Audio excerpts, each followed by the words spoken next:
దేవుని నామమునకు మహిమ కలుగును కాక. Heavenly light ministries global prayer tower ఆధ్వర్యంలో జరుగుతున్న ఉదయకాలపు స్తుతి ఆరాధన కూడికు మిమ్మల్ని అందరినీ ప్రేమపూర్వకంగా ఆహ్వానిస్తున్నాను. యోహాను సువార్త అధ్యయనం చేస్తా ఉన్నాం. నిన్నటి దినము 7వ అధ్యాయము ముగించాము. మరి ప్రభుని అనేకమైన ప్రశ్నలు వేస్తూ వస్తున్నారు.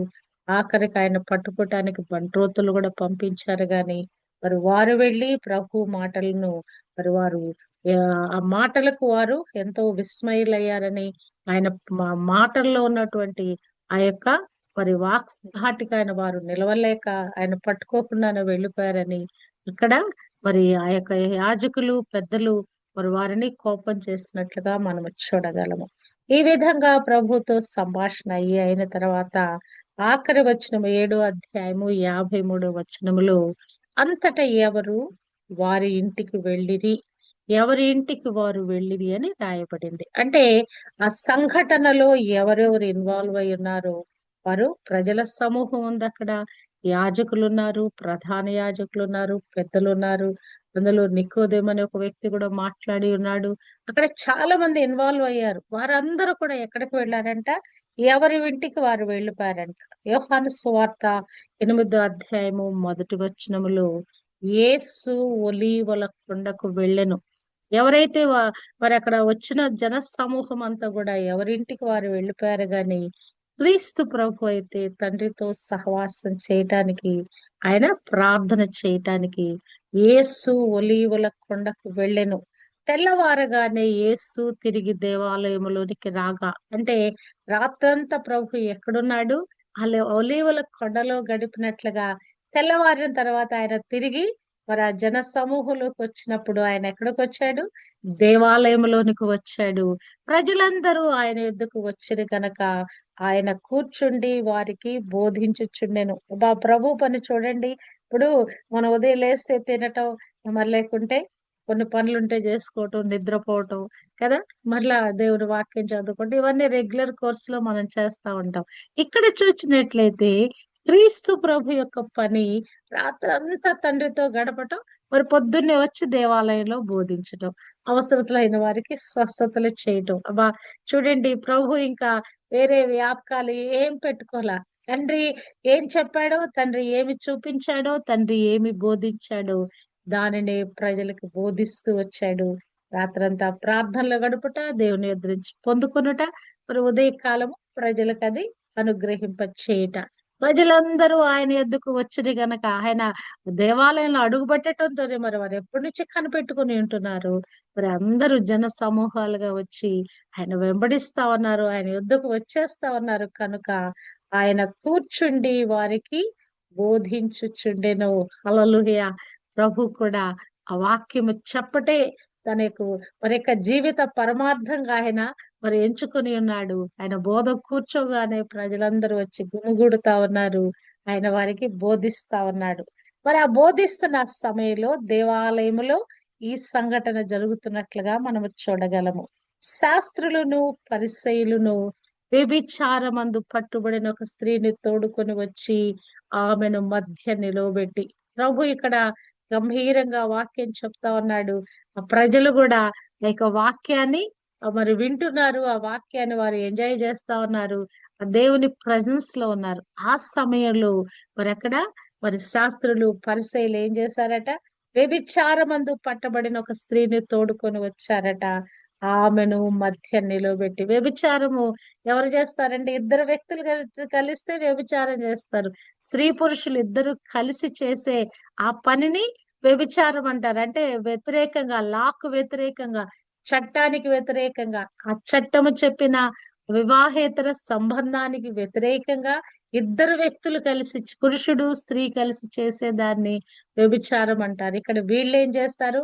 వ్యభిచారమందు పట్టబడిన ఒక స్త్రీని తోడుకొని వచ్చి ఆమెను మధ్య నిలువబెట్టి, అయ్యే దేవుని వాక్యము బోధించబడతా ఉంది. అసలు ఆ సమయంలో అసలు వాళ్ళకి ఎంత బుద్ధిహీనతో చూడండి. దేవుని వాక్యం చెప్తున్న సందర్భంలో ఒక స్త్రీని తీసుకురావచ్చా అక్కడికి? వ్యభిచారమందు పట్టబడిన స్త్రీని తీసుకురావచ్చా? మరి ఆమెను ఎట్లా తీసుకొచ్చారు? ఈడ్చుకుంటూ వచ్చారా? దూషిస్తూ ఎట్లా తీసుకొచ్చారో గాని ఆ యొక్క వాక్య ప్రచురము చేస్తున్న సమయంలో, ఆ సందర్భంలో ఆమెను తీసుకొచ్చి అక్కడ నిలబెడతా ఉన్నారు. వారికి అసలు ఏమాత్రం కూడా దేవుడంటే భయము మరి ఏమాత్రం లేనట్లుగా ఉన్నది. దేవుని వాక్యము బోధించబడుతున్నప్పుడు ఈ డిస్టర్బెన్స్ ఏంటండి కదా! చేయకూడని కార్యం ఏంటి?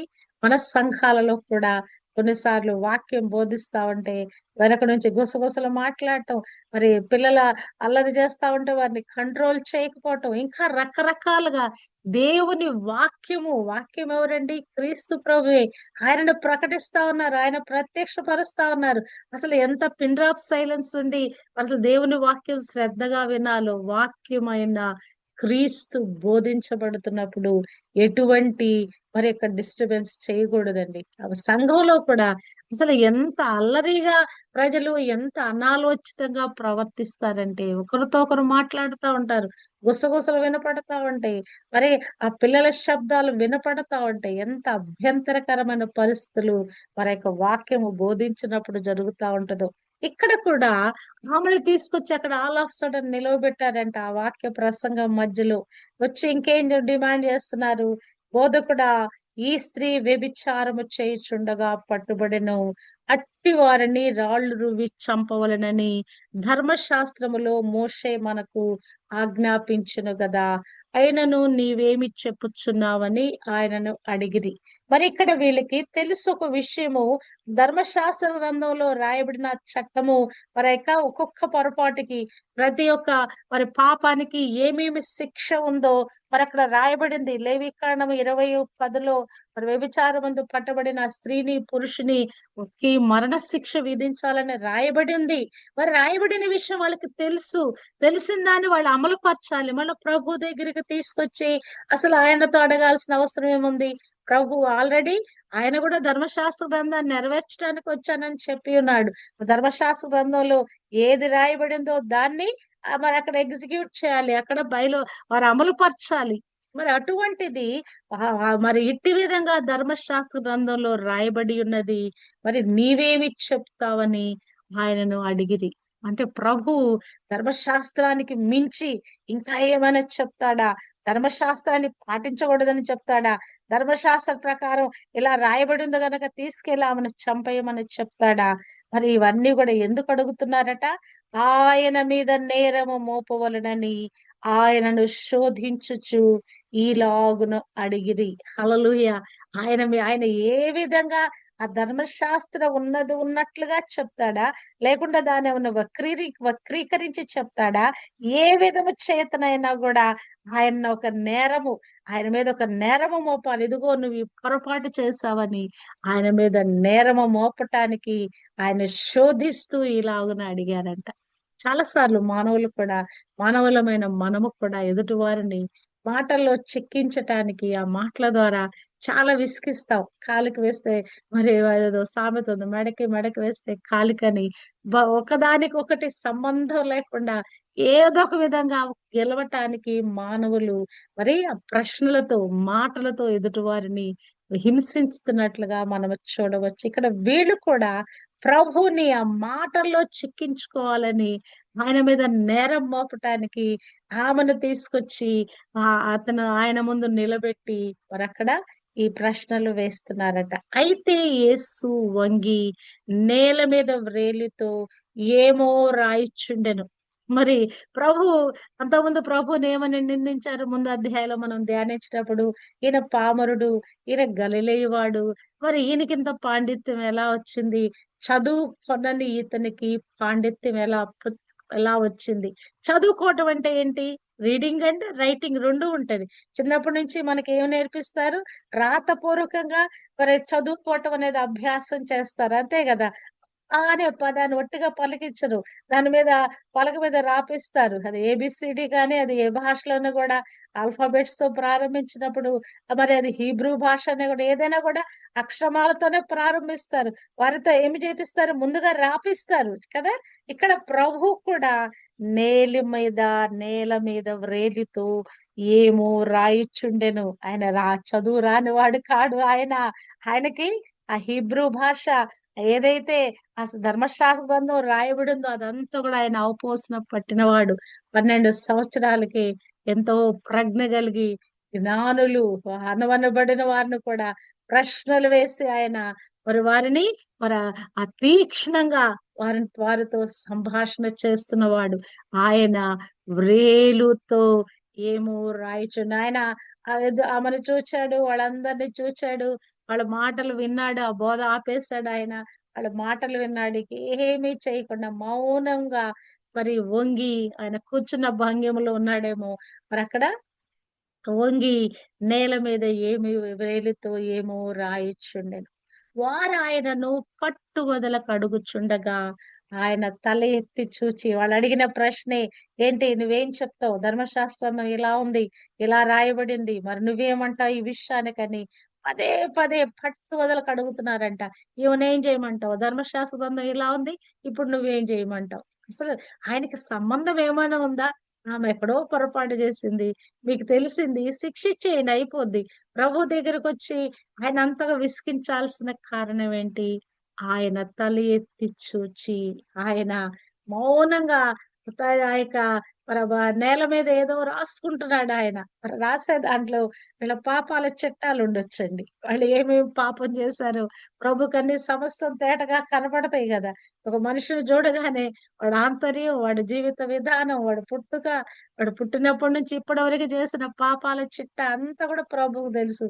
అందరి గురించి ఆయన ఆ వేలుతో ఒక్కొక్కడి గురించి రాస్తున్నాడేమో, వారి జీవిత చరిత్రలు రాస్తున్నాడేమో. అయినను వారు పట్టు వదలకు అడుగుచుండగా ఆయన తల ఎత్తి చూచి చాలా సార్లు మనం కూడా ఎవరైనా మనం విసిగించే మాటలు మాట్లాడుతా ఉంటే కొన్నిసార్లు మౌనం అయిపోతాం. కొన్నిసార్లు మౌనం అయిపోతాం. కానీ కొన్నిసార్లు బర్స్ట్ అయినట్లుగా ఎదుటివారు తిరిగి ఆ యొక్క మన మాటల ధాటికి తట్టుకోలేనట్లుగా మాట్లాడతాము. కొన్నిసార్లు మనలో నుంచి వచ్చే ఒక సూటి ప్రశ్నకి వాళ్ళకి సమాధానం చెప్పలేనట్లుగా తల్లకిందులైనట్లుగా కూడా మనం చూడగలము. నా మట్టుకు దేవుడు నాకు ఈ వాక్శక్తి ఇచ్చాడండి. నేను మౌనంగా ఎంతసేపు మౌనంగా ఉండాలో నాకు ఆ మౌనంగా ఉండే ఆ యొక్క కృప ఇచ్చాడు దేవుడు. అంత సహనం ఇచ్చాడు, ఓర్పిచ్చాడు. కానీ when I speak the things, ఏదైనా విషయము మరి మాట్లాడితే గనక అది ఖచ్చితమైన మాటగా ఉంటది. ఆ మాటకు ఎదుటివారు ఖచ్చితంగా అది ఒప్పుకొని తీరాల్సిందే. అంత ప్రస్ఫుటమైన మాట నా నోట్లోంచి వస్తది. ప్రభువు గూడా ఇక్కడ మాట్లాడుతున్నాడు కదా! ప్రభు ఇచ్చిన అభిషేకమే, ప్రభు ఇచ్చిన జ్ఞానంతో మనం మాట్లాడినప్పుడే మరి ఎదుటివారు నిరక్తులైపోయినప్పుడున్నట్లుగా మరి ప్రభు మనకి నేర్పించిన బోధలోంచి మనం మాట్లాడుతుంటే ఇక్కడ ప్రభు మాట్లాడుతున్నాడు. తల ఎత్తి చూచి మీలో పాపము లేనివాడు మొట్టమొదట ఆమె మీద రాయి వేయవచ్చునని వారితో చెప్పి మరలా వంగి నేల మీద వ్రాయిచ్చుండెను. ప్రభు ఒక్క మాట నోరు తెరిచి ఒకే ఒక్క మాట పలికాడు. మీలో ఎవరెవరు పాపం చేయలే, ఎంతమంది ఆమెను తీసుకుని వచ్చారు, వచ్చిన మీరందరిలో ఆమెను తీసుకుని వచ్చిన వారందరిలో మీరు చేయవలసిన పని ఏంటంటే, ఎవడు పాపం చేయలేదు ఇంతవరకు, నేనే పాపము చేయలేదు అనుకున్నవాడు మొట్టమొదట ఆమె మీద రాయి వేసి వెళ్ళిపోండి అని చెప్పాడట. మరి అని చెప్పి మరలా వంగి నేల మీద రాస్తున్నాడంట. వారు ఆ మాట విని పెద్దవారు మొదలుకొని చిన్నవారి వరకు ఒక్కని వెంట ఒకడు బయటికి వెళ్ళిరి. యేసు ఒక్కడే మిగిలెను. ఆ స్త్రీ మధ్యను నిలవబడి ఉండెను. హల్లెలూయా!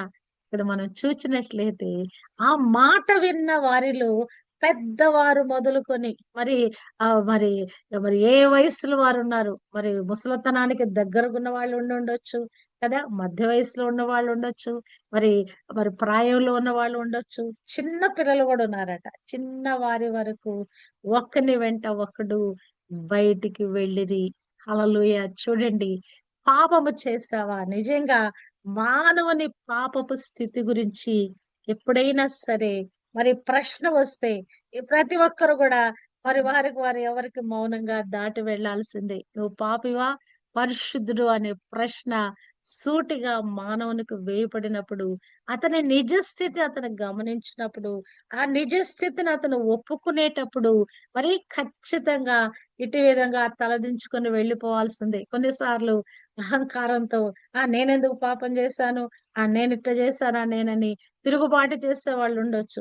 నా నాలో ఈ పొరపాటు నేను చేయలేదని తిరిగి బుకాయించే వాళ్ళు గూడా ఉండొచ్చు. కానీ నిజమైన హృదయ స్థితి ఎరిగుంటే గనక ఖచ్చితంగా మరి ఆ స్త్రీని తీసుకొచ్చిన వారి వలె మనం కూడా తలదించుకొని వెళ్ళిపోతాం. మన హృదయ, ఆత్మీయ నిజ స్థితిని మనం గమనిస్తే గనక ఖచ్చితంగా సిగ్గుతో తల వంచుకొని వెళ్ళిపోతాం. ఇక్కడ వీరికి కూడా సిగ్గు కలిగింది. వాళ్ళెందుకు తీసుకొచ్చారు? పాపము చేసింది అని నేరస్తురాలను పట్టించినట్లుగా తీసుకొని వచ్చారు. ఇప్పుడు ప్రభు వాళ్ళకేం ప్రశ్న వేశారు? పాపము మీలో ఎవరు చేయకుంటే వారు రాయివేయండి. అంటే ఆమె పాపి కాదు బాబు. మీరు కూడా పాపముతో నిండి ఉన్నవారే. మీ పాపాలకు కూడా తగిన శిక్ష ఉన్నది. ప్రతి పాపానికి ఒక శిక్ష. ఆ యొక్క ధర్మశాస్త్ర గ్రంథంలో అనేకమైన స్మృతులు రాయబడినయి. ప్రతి ఒక్క దానికి ఒక నంబర్ ఉంది. ఒక పీనల్ కోడ్ ఉంది. పలానా తప్పు చేస్తే పలానా శిక్ష విధించాలని అవన్నీ కూడా కట్టడలున్నాయి. మరి మీలో ఎవరు పాపం చేయలేదు? వారు మొట్టమొదట రాయి వేయొచ్చంటే ఎవడికి వాడు ఉలిక్కిపడ్డాడు. ఎవడి అంతరంగంలోకి వాడు చూసుకున్నాడు. వాడి హృదయ స్థితి వారికి బయలుపరచబడింది. ఇక వారు భయముతో కదా! పాపము చేశాము. అబ్బో! మా పాపం ఎక్కడ బయటపడుద్దో. ఇక్కడ ఈమె పాపాన్ని బయట పెట్టడానికి మేము తీసుకొచ్చాము. అమ్మో! ఇప్పుడు నా పాపం బడుద్దని మెల్లగా చప్పుడు చేయకుండా అక్కడి నుంచి జారుకున్నారట. యేసు ఒక్కడే మిగిలెను. ఆ స్త్రీ మధ్యను నిలువబడి ఉండెను. ఇక్కడ మనం చూచినట్లయితే ప్రభువు ఆమె నిలవబడి మిగిలిపోయి ఉన్నారంటే అంతకుముందు కొంత జన సమూహము ప్రభు బోధ వినటానికొచ్చారు కదా! ప్రభువు ఏ ఏ ఏ సందర్భంలో వారు ఆమెను తీసుకొచ్చారు. ప్రభు దేవాలయంలో రేపు ఉదయకాలం వచ్చి అక్కడ బోధిస్తా ఉన్నారు కదా!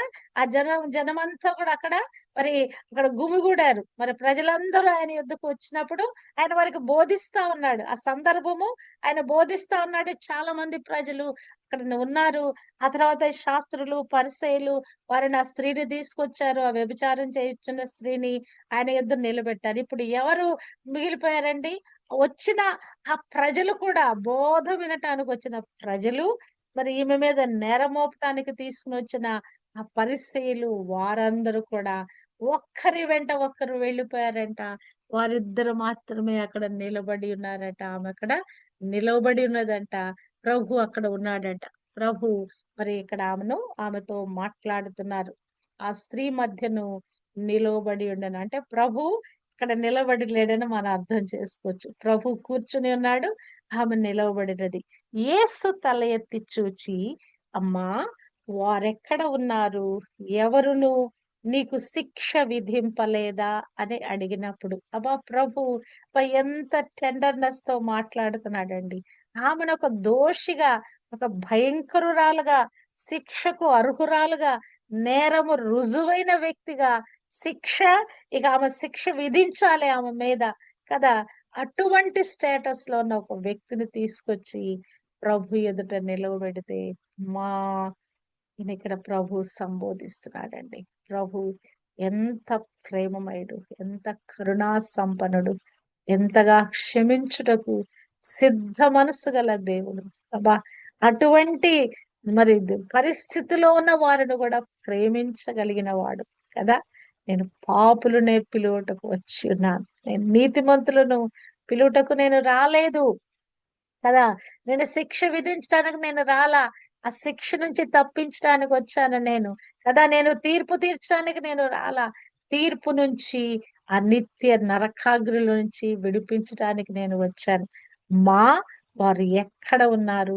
ఎవరును నీకు శిక్ష విధింపలేదా అని అడిగినప్పుడు ప్రభు బైబిల్ గ్రంథంలో 2, 3 సందర్భాల్లో అమ్మా అనే మాట పలికినట్లుగా చూడగలం.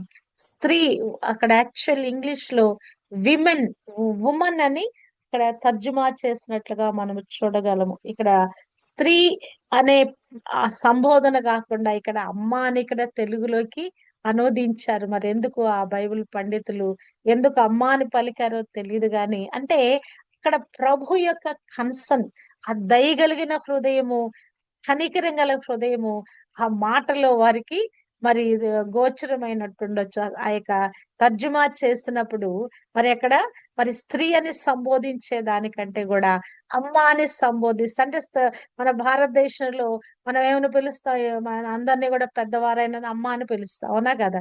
అమ్మ, అమ్మగారు, కొంచెం గౌరవ సంబోధన అమ్మగారు అని పిలుస్తాం, లేకుంటే అమ్మ అని పిలుస్తాం. అంటే మన కన్న తల్లిని కాకుండా అనేక సందర్భాలలో మన ఫలానా అమ్మ ఫలానా అని మనం మాట్లాడతాం కదా, అట్లా అమ్మ అనే సంబోధన గౌరవం, గౌరవనీయతకు అది సాదృశ్యమని మరి వారు అమ్మ అని మరి దాన్ని ట్రాన్స్లేట్ చేసినట్టున్నారు. అమ్మా వారెక్కడ ఉన్నారు, ఎవరునూ నీకు శిక్ష విధింపలేదా అని అడిగినప్పుడు ఆమె లేదు ప్రభువా నేను. హల్లెలూయా. వాళ్ళెవరయ్యా? వాళ్ళందరూ కూడా ఎవరు పాపాలు వాళ్ళకి బయలుపరచబడి, ఎవరు పాపాలు వాళ్ళ కళ్ళ ముందు మరి గోచరమైనయ్యా, వాళ్ళు ఎవ్వరు కూడా నాకు శిక్ష విధింపలేదు అనెను. లేదు ప్రభువా అనెను. అందుకు యేసు, నేనును నీకు శిక్ష విధింపను, నీవు వెళ్ళి ఇక పాపము చేయకుమని ఆమెతో చెప్పెను. హల్లెలూయా. ప్రభు అంటున్నాడు, నేను కూడా నిన్ను శిక్షించనమ్మా. ఆల్రెడీ ధర్మశాస్త్రంలో నీకు వేయవలసిన శిక్ష, మరణ శిక్షకు నువ్వు పాత్రురాలు అయి ఉన్నావు. అయినను కూడా నేను కూడా నీకు శిక్ష విధింపను. నేను శిక్ష విధించడానికి రాలేదు. శిక్ష విధించబడి చావునకు లోనైన వారిని, ఆ మరణానికి అప్పగింపబడిన వారిని ఆ మరణం నుంచి విడిపించటానికి, ఆ నిత్య నరకాగ్ని నుంచి తప్పించడానికి నేను వచ్చానమ్మా. నేను కూడా నీకు శిక్ష విధింపను. లోకానికి పాప క్షమాపణ అనుగ్రహింప చేయటానికి, పాప బదులుగా ప్రాయశ్చిత్తం చేయటానికి నేను ఈ లోకానికి వచ్చిన్నానమ్మా. కాబట్టి నేను కూడా నీకు శిక్ష విధింపను. నీవు వెళ్ళి ఇక పాపము చేయకుమని ఆమెతో చెప్పాను. నువ్వు వెళ్ళిపోమ్మా, నీకు శిక్ష విధింపను గాని ఇప్పుడు నువ్వు చేయవలసిన పని ఏంటంటే నీ జీవితాన్ని నువ్వు దిద్దుబాటు చేసుకోవాలి.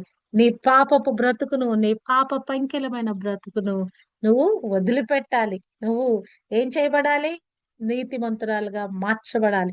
ఇక పాపము జోలికి వెళ్లకుండా ఉండాలి నీవు అని ప్రభు ఇక్కడ సున్నితమైన మాటలతో ఖచ్చితంగా ఆమెను హెచ్చరిక చేసి పంపిస్తా ఉన్నాడు. హల్లెలూయా. ఇక నువ్వు పాపము చేయకుమని ఆమెతో చెప్పెను కదా. ఆమె, నేను అనుకుంటాను, ఆమె ఆ నిలవబెట్టబడి అంత అవమానకరమైన పరిస్థితిలో అక్కడ తీసుకురాబడిన ఆ స్త్రీ ఆ ప్రభు మాటలకి ఆమె పొర్లి పొర్లి ఏడ్చి ఉండొచ్చండి. ఆ కనికర సంపన్నుడైన ప్రభు మాట్లాడిన మాటలు, అంత గౌరవంగా ఆమెను ట్రీట్ చేసిన ఆ విధానము, అమ్మా అని సంబోధించిన ఆ సంబోధన, అసలు ఆమె ఆ మానసిక స్థితి, ఆమె ఉన్నటువంటి ఆ పరిస్థితి, ఆమె తల్లకిందులైపోయి ఉండొచ్చు.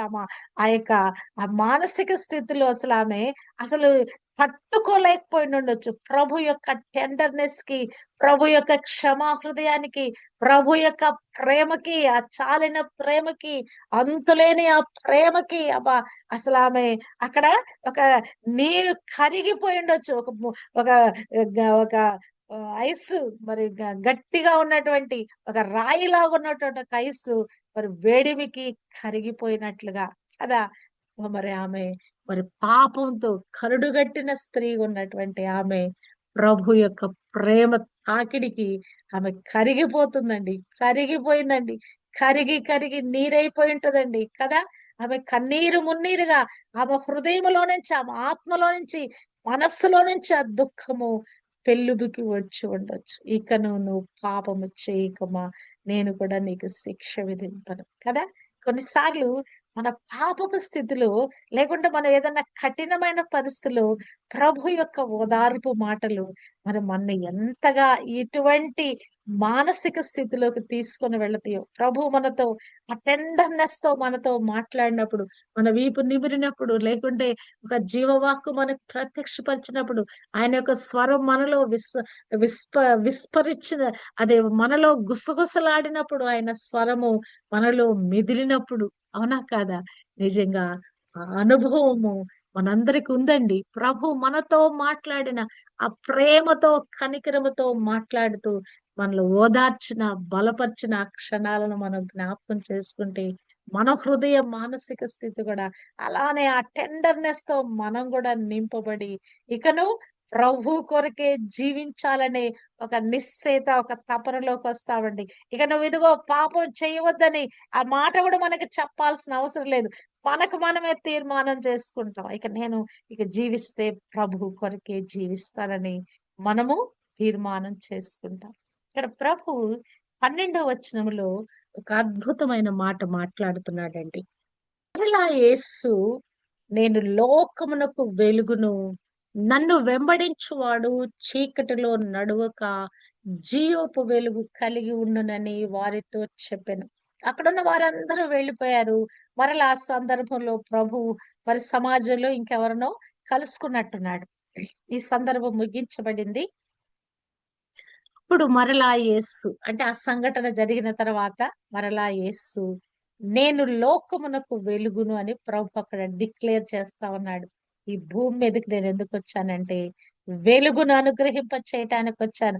మొదటి అధ్యాయము మరి మొదటి 2 వచనాల్లో ఆయన మరి మనుషులకు వెలుగుగా ఉన్నాడని రాయబడింది. ఆయన జీవం ఇచ్చేవాడుగా వెలిగిచ్చేవాడు గాని యోహాను సువార్త మొదటి అధ్యాయము మొదటి వచనాల్లో రాయబడింది. ప్రభు ఇక్కడ మరలా ఆ మాటను నొక్కి వక్కాణిస్తా ఉన్నాడు. తిరిగి కన్ఫర్మేషన్ గా మాటలు మాట్లాడుతా ఉన్నాడు. నేను లోకమునకు వెలుగును. మరలా యేసు అంటే చెప్పిన దాన్ని మరలా ప్రభు ఇక్కడ చెప్తా ఉన్నాడు. నేను లోకమునకు వెలుగును, నన్ను వెంబడించువాడు చీకటిలో నడవక అతనిలో ఇక ఏమాత్రము చీకటి లేదు. ఒకసారి ప్రభు వెలుగు మన మీద పడిందంటే మనలో ఉన్న చీకటంతా పటాపంచలైపోద్ది. చీకటికి సంబంధించిన హేతువంతా, పాపానికి సంబంధించిన హేతువంతా, అబద్ధానికి, మోసానికి, కపటానికి సంబంధించిన ఆ హేతువంతా మనలోంచి వెళ్ళిపోద్ది. వాడు చీకటిలో నడువక జీవపు వెలుగు కలిగి ఉండునని వారితో చెప్పెను కదా! జీవానికి, వెలుగుకి అవినాభావ సంబంధం ఉన్నట్లుగా మనము ధ్యానించాము. మొదటి అధ్యాయము ధ్యానించినప్పుడు ఆయనలో జీవముండెను. ఆ జీవము మనుషులకు వెలుగైండెను. అంటే ఈ యొక్క ప్రభువుని వెంబడిస్తే గనక మనలో ఏం కలుగుద్దండి? వెలుగు ప్రత్యక్షత కలుగుద్ది. అంతేకాదు ఆ జీవములోకి అంటే మరణములో నుండి జీవములోకి మనము దాటించబడతాం. హల్లెలూయా! ఎక్కడ నడవడంట వాడు? చీకటిలో నడవడు. చీకటి కార్యాలు చేయడు. చీకటితో పొత్తు పెట్టుకోడు. చీకటి కార్యాలు జరిగించే వారి జోలికి వెళ్ళడు. ఎక్కడ ఉంటాడు? ఎక్కడ ఉంటాడు అతను? వెలుగులో నడుస్తాడు. వెలుగైన ప్రభువును వెంబడిస్తాడు. వెలుగైన ప్రభుతో సహవాసం చేస్తాడు. వాడు చీకటిలో నడవక జీవపు వెలుగు కలిగి ఉండను. తనలో తాను మరి ప్రభు జీవము కలవాడై ఉంటుండగా ఆయనలో ఉన్న జీవాన్ని సమృద్ధి అయిన జీవాన్ని పొందుకుంటూ వెలుగులో నడుస్తాడు. వెలుగులో నడవటం అంటే ఇక చీకటి క్రియలన్నీ విడిచిపెట్టేస్తాడు. ఆ వెలుగు అతని మీద పడినప్పుడు అతనిలో ఉన్న ఆ చీకటంతా పటాపంచలైపోద్ది. తనకు కూడా వెలుగుగా మార్చబడతాడు. వెలుగైన నన్ను వెంబడిస్తాడని వారితో చెప్పెను. హల్లెలూయా! ప్రభు వెలుగండి కదా! ఎప్పుడైనా సరే ఈ వెలుగు ఈ మానవుని మీద గాని, ఒక చీకటి మీద గాని పడినప్పుడు అక్కడ ఏమైపోద్దండి? ఆ ప్రదేశం అంతటిలో ఉన్న అక్కడున్నట్టు ఆ చీకటి బహిర్గతం అయిపోద్ది. అక్కడ ఏదైనా ఒక రహస్య కార్యం ఉంటే బహిర్గతం అయిపోద్ది. పాపానికి సంబంధించిన హేతు ఉంటే పటాపంచలైపోద్ది కదా! మనుషులు అజ్ఞాన దశలో ఉంటే అజ్ఞానము విడిచిపోద్ది కదా! పేతురు కలిగిన ప్రభువా క్షమించు.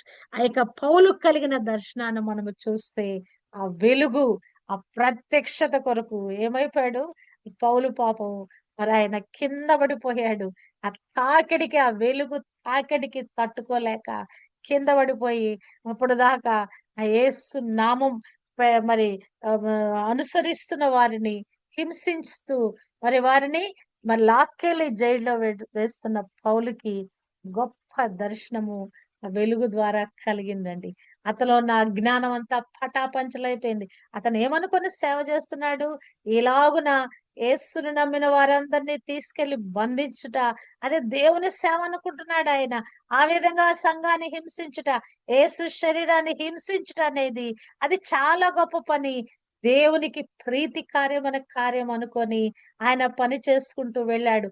ఆ దమస్కుకు వెళ్ళటానికి కారణం కూడా అదే. ఆ పత్రికలు తీసుకుని వెళ్ళిన కారణం అదే. మరి ఆయన దేవుని సేవ, నేను ఖచ్చితమైన దేవుని సేవ, వాక్యానుసారమైన రాయబడిన ధర్మశాస్త్ర గ్రంథానుసారమైన సేవ చేస్తున్నానని ఆయన అనుకున్నాడు. కానీ ఎంతో మూర్ఖతలో, అజ్ఞానంలో కళ్ళు మూసుకొని పోయిన వాడుగా ఉండగా ప్రభు ఆయన వెలుగు తాకిడి అనుగ్రహింపచేసి ఆ కళ్ళకున్న పొరలు మరి రాలిపోయినట్లుగా ప్రభు చేశాడు. అంటే అజ్ఞానపు పొరలు, అహంకారపు పొరలు, మరి ఆ గర్వపు పొరలు కదా, అతిశయం అనే పొరలన్నీ కూడా అతనిలోంచి రాలి పడిపోయినాయండి. వెలుగు ఒకసారి తాకగానే అతనిలో ఉన్న అజ్ఞానం అంతా పటాపంచలైపోయింది. నీవు నేను కూడా ఈ వెలుగు తాకిడిలోకి రావాలండి. అంటే సర్వ సత్యములోనికి రావాలి. మనకొక సత్యము, మరి ఒక వాక్యం మనకు బోధిస్తా ఉన్నది. పరిశుద్ధాత్మతో నింపబడిన వారమై సర్వ సత్యములో మనం నడవాలి. Pin point to pin point ప్రభువు కొరకు మనం జీవించాలి. చీకటిలో నడువు కావాడు జీవపు వెలిగి కలుగుయుండునని వారితో చెప్పాను. హల్లెలూయా కదా. ప్రభు మరి ఆయన అందరు ఎవరింటికి వారు వెళ్ళిపోయారట. గాని ప్రభు ఒలీవ కొండకి రాత్రి ప్రార్థన చేయటానికి వెళ్ళాడు. ఉదయమైన తర్వాత వచ్చి దేవాలయంలో బోధిస్తున్నాడు. పాపముతో పట్టబడిన స్త్రీ ఎడల కూడా కనికరం చూపుతున్నాడు. ప్రభు స్వభావాన్ని పొందుకున్న మనము చేయవలసిన పని కూడా అదే. ఎవరైనా పాపములో ఉంటే వారి మీద జాలి పడాలండి. వారిని మనం ద్వేషించకూడదు. వారిని వేలెత్తి చూపించకూడదు. నువ్వు ఇలా ఇలా ఇలా అని మనం ఎన్నడూ కూడా వారి మీద పరిశుభమైన మాటలు పలకకూడదు.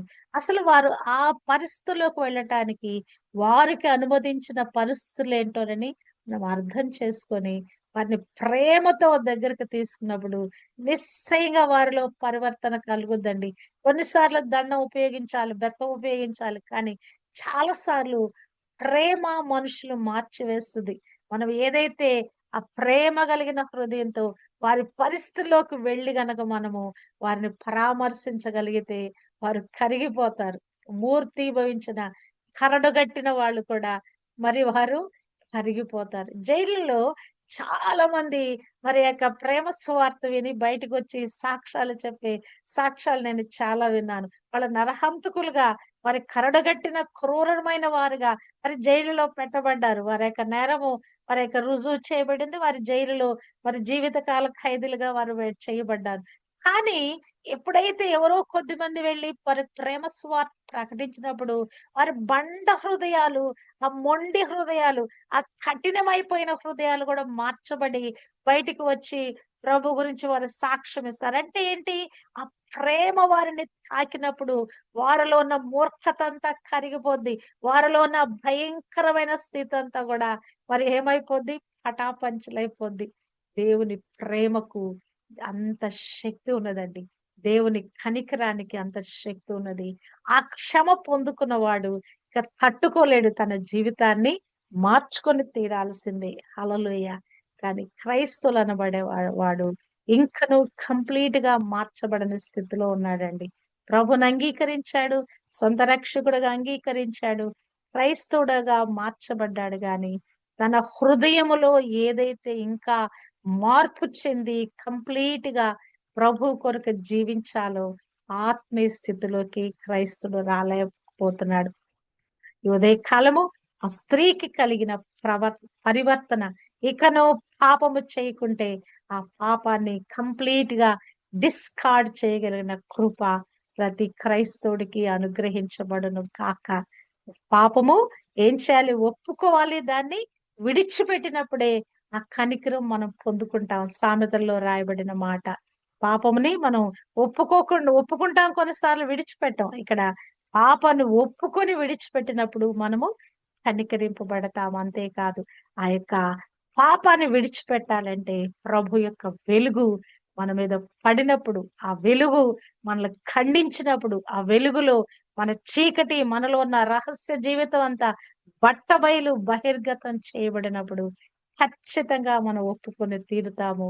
ఆ వెలుగులో ఉన్న జీవంలోకి, ఆ జీవం పొందుకోవటానికి, ఆ జీవం వెలుగులోకి నడవటానికి, ఆ జీవపు వెలుగు కలిగి జీవించటానికి దేవుడు కృప దయచేస్తాడు. హల్లెలూయా! ఆ యొక్క వ్యభిచారంలో పట్టబడిన స్త్రీకి దేవుడు ఎంతో గొప్ప కృప ఇచ్చాడండి. ఈ లోకంలో ఎంత ఘోర పాపి అయినా కూడా రక్షించుటకు ఆ కనికర సంపన్నుడు చేతులు చాస్తా ఉన్నాడు. నా దగ్గరికి రా, నీకు పాప క్షమాపణ దయచేస్తాను. నీ జీవిత స్థితిగతిని నేను మార్చివేస్తానని. అదే విధంగా మరి ప్రభు పిలుపుకు లోబడిన వారి యొక్క లోకము ప్రభు యొద్దకు వచ్చుదురుగాక. ప్రభు యొక్క పాప క్షమాపణ పొందుకుందురుగాక. ప్రభు వారికి దయచేసిన ఆ నిత్య జీవానికి వారు వెళ్ళటానికి వారు ఆ కృప పొందుకుందురుగాక. దేవుడు మనకి, మన కుటుంబాలకు దయచేసిన ఈ కృప కొరకై ప్రభు యొక్క ఆ యొక్క పాప క్షమాపణ పొందుకొని, ప్రభు యొద్ద నుంచి ఆ పాప క్షమాపణ పొందుకొని నిత్య జీవానికి వారసులుగా చేయబడిన కృప కొరకే దేవాది దేవునికి కృతజ్ఞతాస్తుతులు చెల్లిస్తున్నాను. దేవునికి మహిమ కలుగును గాక. ఆమేన్.